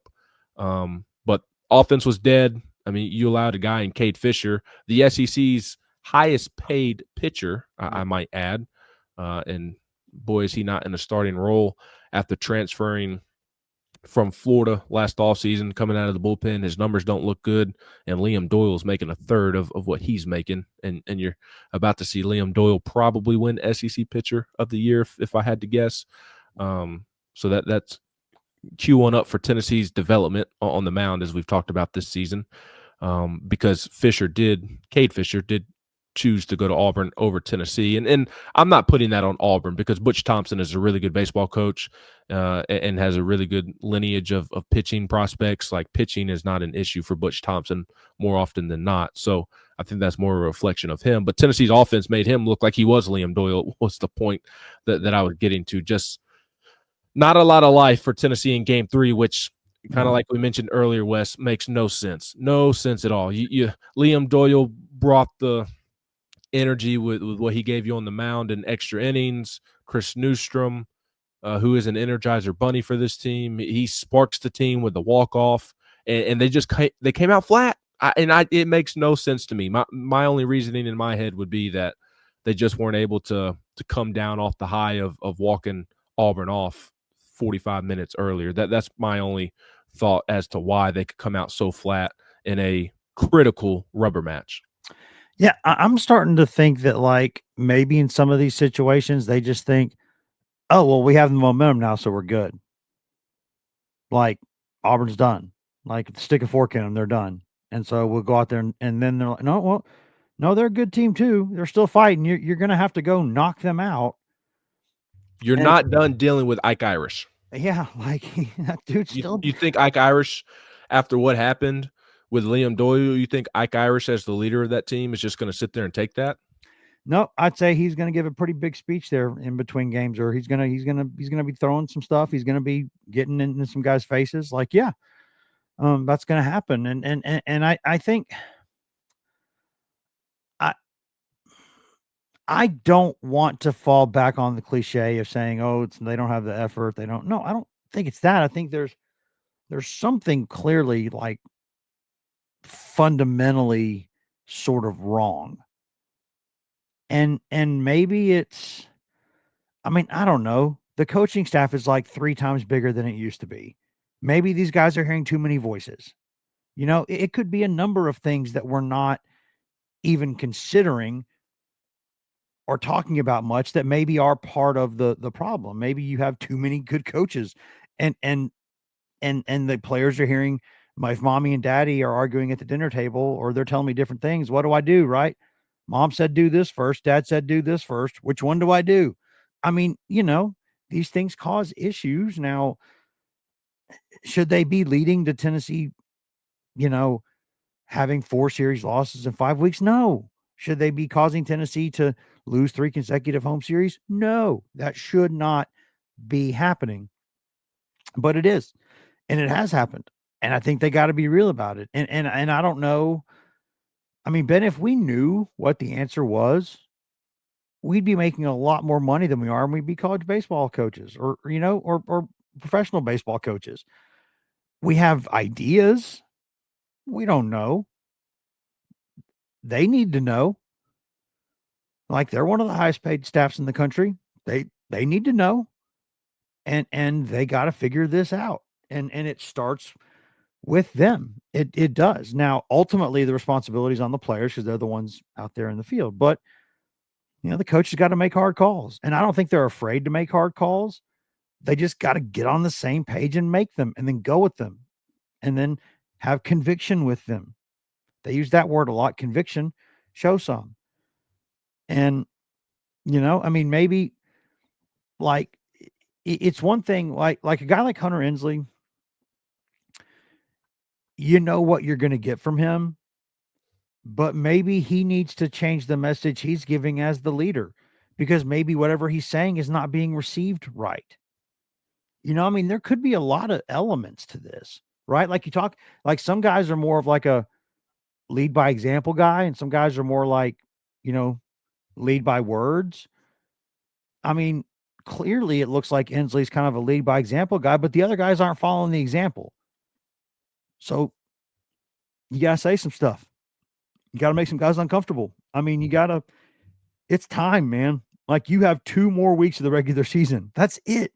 And it's against number 11 Vanderbilt, and I did not see what Arkansas is ranked, but I believe they're a top 10 team. Yeah, and they've scuffled a little bit lately. They haven't been quite as good as usual on the mound, but they're better offensively. So like, and you have to play at Arkansas, and you know Arkansas fans cannot wait to greet Tony Vitello. Mm-hmm. Arkansas is out of the top 10. This is last week's. But if they were number 11 last week. If they could be the Undertaker for Tennessee, oh my God, they would love that so much. But you know what? Tennessee, guess what? That's what you're walking into. Deal with it. Understand, and maybe going away from home, other than the 9th inning in game 1, for the most part. I mean, overall, they played better in Baton Rouge than they played in Knoxville. So, I mean, and Oxford. Yeah, I mean, maybe they need to go away. Maybe that'll help them. I don't know. I mean, it's oh, I think they do have rabbit ears in their home crowd right now, and I think they got to get the hell over that. But what's weird to me about I don't disagree with what you're saying, Wes. I just don't understand.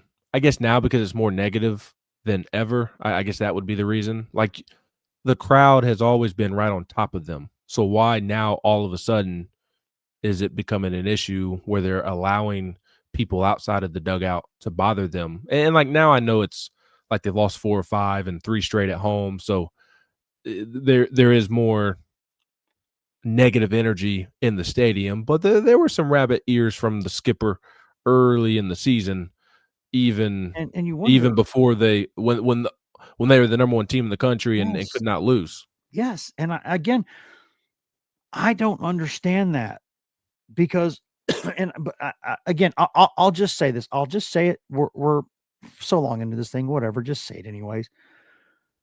Think about the trajectory of the time that Vitello's been at Tennessee, right? At first, it was dress up as a bleacher crowds, right? It was it was FAFOs, friends and family only. That's all it was. And then they started getting better, and there were these plucky underdogs. And if they lost, yeah, that was frustrating. But man, they were punching above their weight class. They were fiery. People were behind them. And then they started just beating the snot out of everybody. This is the first time that these fans have come here to the park with the expectation of seeing something that they're just not seeing. So they are going to be a little bit unhappy about it. And if you are a player or a coach, do you have to like that? No. Should you like that? No. Do you have to accept it? Yes. You do. That's part of this. Ben, we're just the people who cover Tennessee. And we know what happens when you antagonize these people or when you make suggestions that perhaps they are part of the problem. It gets worse. Just stop. Just stop doing it. Just stop. Just say, you know what? We got to play better. That's on us. We got to play better. Now, if one particular fan is causing some sort of an unacceptable disturbance, yes, kick them And out you of the had that park. issue earlier this season. Yes, yes, deal with that. That's not cool. That That was a ain't cool. one-off. Yes, that part not cool.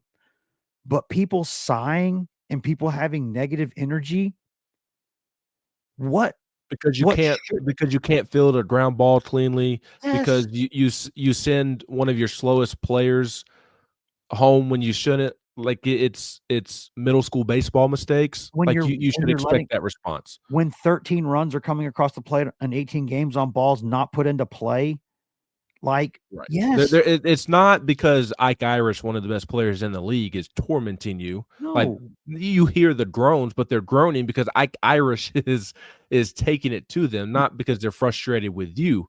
But when the groans are directed at you, it's because you're making middle school baseball mistakes. And think about this too. Those people and the energy they gave Tennessee late in game 2 and how much they were ready to party in game 3. Dude, they brought it. They brought Mhm. noise, they brought energy, they were locked in, they were trying to push you over the edge, and you didn't do your part. You, the guys on the field, the guys in the dugout, did not do your part. They, in the crowd, they did their part. You didn't do yours. So don't then turn around and say that you're a little or intimate or suggest that you're a little bit frustrated with them. There's been passive aggressive comments for a It's month got or to two now. stop. And someone's Now, got to tell them to stop. I will say the crowds have not been. I don't think they've been very good this year, No, they and haven't been. I mean, they're under construction. It's weird here. there's a lot of reasons that it has not been good this year. The weather has not been great. Um, the play at home has not helped at all. Tony always says that it takes 2 to tango, and like the team has not done their part all that well. But the difference is, and I know that I'm gonna talk about the blue bloods of college baseball, but when I go to Ole Miss and they're struggling, there's not very many empty seats, and they're fired up to start the game. When I go to LSU, and maybe if Tennessee jumps on them early or something goes against their team early on, like you saw Sunday in Baton Rouge when Tennessee struck first, like the butts are still in the seats and the energy, and there's still a buzz in the ballpark. The buzz at Lindsey Nelson has been different this year than it has in years past. My personal opinion is that there's a bit of complacency on the side of the fans in terms of why the energy level has not been what it has been the last couple of years. Like you said, Wes, I think they show up expecting Tennessee to steamroll everybody, and that's an unfair expectation to have. And I'm not at all blaming the fans whatsoever, but there is credence to the environment has not been this year what it has been in years past. They've also pushed the students a little bit farther down. And they've also priced out some fans. I mean, that's not really their fault. The size of their park is what it is. But the supply and demand, like right now, especially that the Smokies Park is open, the difference in what prices are for the games. I mean, It's vast difference. Me and my wife took we went and watched SEMO play on, I think that was Thursday night, and we got in for, I think, $18 a piece.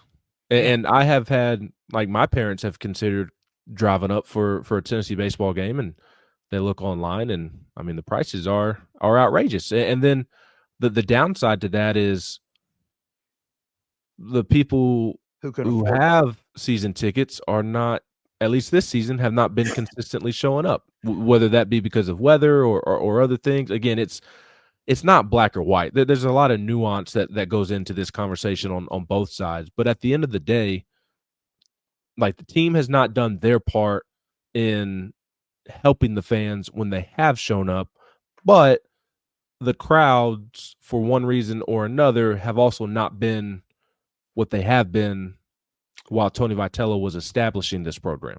I agree with that, but I also do not think that it helps Tony in any way to mention it. No, not at all. Tony, yes. And someone, I don't know who it is. It's probably not this podcast, I'll tell you that much. But I don't know if it's Danny White. I don't know if it's somebody in the administration. I don't know if it's one of the support staffers. Somebody's got to get in his ear and say, you got to stop doing this before it's a problem. Because at some point, if it continues, it will antagonize the situation. I've covered this program a long time, and I know how these people think. They are, you may not think that it can become a problem, that you're immune to it. You're not. You can't antagonize them. You just can't do it. It's not, and I'm not saying that that's happened yet, but it's even it's like way too close to that happening. Like, it's the perfect time for someone to go to him and say, "What are you doing? Don't do that." It's just not what fans want to hear. No, what fans want to hear, and the only thing they will accept hearing is, "We're not playing well. We got to do our part. That's on us." That's all you say. Now, if that's really what you think, that's another story. But that's just what you say. And again, I love candor. I love honesty, and I love when coaches and players have the stones to tell you exactly what they think. I love that. But there are times where you got to be smarter about it. And I just don't think that's the right chord to be striking right now. I think it just needs to be on, hey, dude, everybody can see you're frustrated. You should be frustrated. Everybody's frustrated. This is not what you want it to be right now. But I just don't think you can. I don't think you're helping yourself at all or the situation by saying that. I think you need to focus on what you can control, which is the way your team plays. And you got to stop doing things that a high school junior varsity coach would be mad at. Just don't. You're going to make mistakes. It's not a perfect game. Nobody expects perfect. But their margin for error is smaller than it has been, so they got to tighten up. He just can't win with the passive aggressive comments that have been made for a while now, and he was making them again prior to the struggles on the field. When we talked about it, and he's probably frustrated that the construction bin has not. It's gone the way it's gone, which they can't really control, and things are still kind of messy and sloppy and haphazard, and that probably bothers him, but it is what it is.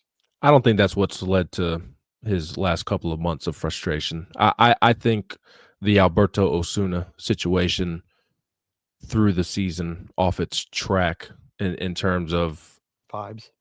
In terms of vibes from the head coach individually. It obviously did not affect the team because they continued to play well there for quite some time, even despite the Osuna situation. But I think that my personal opinion is that the Osuna situation not working out for the young man has really stuck in Tony's craw and has led to him making comments that are out of character in the sense of, we know Tony's not afraid to speak his mind. That's part of why Tennessee fans love him. He wears his heart on his sleeve. He speaks his mind. But when he comes out and gets on to the fans for not cheering for Hunter Ensley and giving him a standing ovation when he crashes into the wall, when they did stand up and give him an ovation, we talked about it at the time. He was just literally wrong about the situation and what he said. Like, that's out of character from Tony. And I my opinion, just reading the situation, covering the team this year, is that the Osuna situation to kind of begin the year has just ruined his vibes and has led to him. I don't even know the right way to put it. We've already spent too much time on this topic, but it's just thrown things off. Yes, no, but I think it's we have, maybe we spend a little much too much time, but maybe we haven't, because maybe that's part of what's going on here. Like all options are on the table. Like, they got to figure out what this is and why the vibes are where they are, and they gotta fix it. Because I'm telling you now, like, you got two ways you can go about this, Ben. You can either, like, go in there and, like, Friday night lights it or whatever and turn over a table and throw some stuff against a wall and yell at people and see if that helps, or get in a circle, bring out an acoustic guitar and do Kumbaya. I mean, those are the two things you can do. You can't just act like nothing's happening. You have to change something, and you got to there's two lanes, pat on the back or kick on the ass. Do one of them and go on, because that you have to chart a course now. You got 2 weeks or 3 weeks, I guess, SC tournament, whatever. You got 3 weeks to get this fixed. 3 weeks. Yep, you do. I think this team needs a kick in the rear end. Maybe. I think they need some guys to. I think the team has gotten a bit too comfortable. I think you said it best earlier when you referenced that, like, when the momentum starts to go in their favor, they're kind of like, all right, we've got it figured out now. We don't have to continue to forge ahead. Like, it will take care of itself. Auburn's not going to fight back. I do think there's a bit of that mindset. So I think that they could use a kick in the rear end, to your point, rather than coddling or being Mr. Nice Guy. I think that some vintage Italian edge from Tony V could prove beneficial to whip these guys into shape. And look, there's still plenty of time left. I didn't think that 23 team, when they lost to Texas A&M in the SEC tournament, and they had a week off before they ended up going to Clemson, that was the last time the vibes felt this off, being totally honest. And I did not think that team had a chance to make it out of Clemson because of the vibes around the team. And they made it work. Chase Burns got hot out of the bullpen. Andrew Lindsay stepped up as a starting pitcher. You had some guys step up from a leadership standpoint, like Griffin Merritt and others, and that's kind of what this team needs as well. You need some pitchers to step up like that team needed. You need some guys, some new guys that are new to the program, which you have several of this year, like Griffin Merritt stepped up and really provided leadership down the stretch. Like I think you need one of the new guys, Liam Doyle, Gavin Keelan, Andrew Fisher. We all know the face of this team is Hunter Ensley, but I think one of those guys really needs to grab the bull by the horns and co-captain with Ensley and co-lead with Ensley and kind of steer the ship. And I'm not saying that they're not already trying to do that, but I think it's time to even turn it up a notch, even more so in that regard. So, like, yeah, the vibes are bad right now. It's an awkward podcast to do, but at the end of the day, they've lost 4 out of the last 5 weekends. What are we supposed to be nice about this? Like, right? They've lost 3 straight home series. Not only 3 consecutive home series is a first under Tony Vitello. They've never lost 3 home series in a season, period, under Tony Vitello, and they are trending in the wrong direction. So you thought that maybe they figured some things out with the walk off in game 2, but then they come out as flat as can be in game 3 and just do not forge ahead. So something's got to continue to change. They're already making tweaks and changes. Again, I think they figured out the defense. Now I think there's some other things to figure out internally and with the lineups, trying to find a spark there. But genuinely looking at it from an optimistic standpoint, which I think is very fair to do. Sure. There's still plenty of baseball left. I didn't think that 23 team was going to get it turned around, and they had even less time to get it figured out, and they managed to get it figured out and come together there at Clemson. This team, I feel like, has all the right pieces to get it figured out. It's just a matter of if people are going to step up and get the job done. Yeah, none of us are saying they're done. None of the 3 of us, at least, are saying that they're done, because I don't think we believe that it's a given that they're done. I mean, I think the hole they dug out of a couple years ago, they can do it. I know they can do it. I have 0 doubts they can do it. Now, will they do it? I don't know. But like, I don't have a shovel in my hand yet. I'm not digging these guys into a grave. I am saying that if they don't change some things, that's where it's going. But that's not to, I mean, I'm not going to sit here and tell you they're done, because I don't think that. I'm not going to lie and say I think that. I don't. I think that they absolutely could. Now, with every passing week, Ben, does it look a little less likely? Yeah, it does. But that's normal. Like, they need to play the way they're capable of playing, or at least closer to it.